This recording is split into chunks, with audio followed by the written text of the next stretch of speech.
Pour contribuer à la réussite de la transition, le projet Participation citoyenne au débat démocratique sur la transition au Mali, P.A.C.I.D, vient de voir le jour.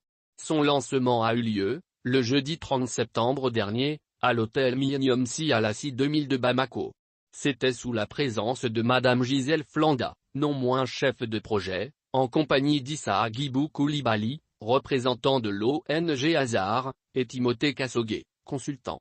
Estimé à plus d'une vingtaine de millions de francs CFA, ce projet est financé par NED, National Endowment for Democracy, une structure américaine au Mali.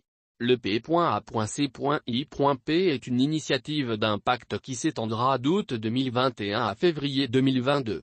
Cela veut dire que le projet ne dure que 7 mois, selon Madame Gisèle Flanda. Le nouveau projet vise à susciter l'intérêt des populations sur les grandes questions de la transition en cours au Mali. Aussi, le projet consiste à faire participer les citoyens lambda du pays aux débats nationaux, en recueillant la perception des acteurs à la base, lit-on dans le discours de la chef du projet. Pour ce faire, le nouveau projet créera, selon Gisèle, les espaces de débat citoyens sur les grands enjeux de la transition, formera et sensibilisera les citoyens sur les thématiques de la transition, à savoir, les réformes électorales, la révision de la Constitution, la lutte contre la corruption, la problématique de l'accord pour la paix.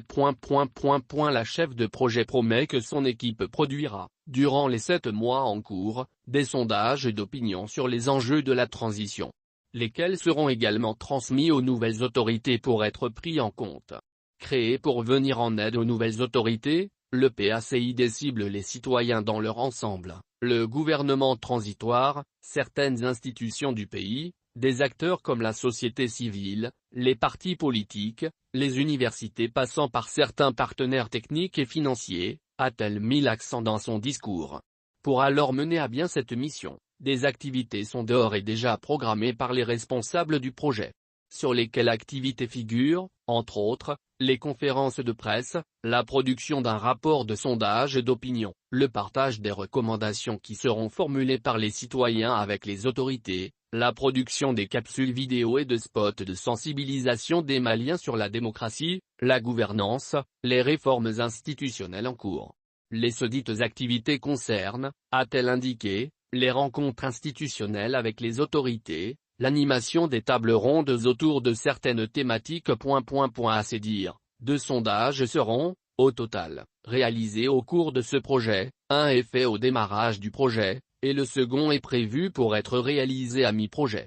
Et de clarifier, un échantillon total de 1150 citoyens maliens âgés de 18 ans et plus seront enquêtés à Bamako, Kayes, Mopti, Kidal et Gao pour, ajoute-t-elle, recueillir leurs perceptions sur le processus de la transition, les réformes du code électoral, le maintien des forces étrangères au Mali, la durée de la transition. La chef du projet estime que la logique de la démocratie voudrait que les citoyens participent au débat de la construction et de la gestion du pays.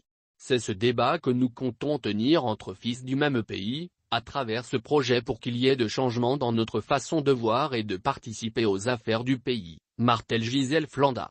Quant aux représentants de l'ONG Hazard, Issa Agibou Koulibaly, le projet participera à la promotion de la démocratie, de l'état de droit, et à la lutte contre la corruption.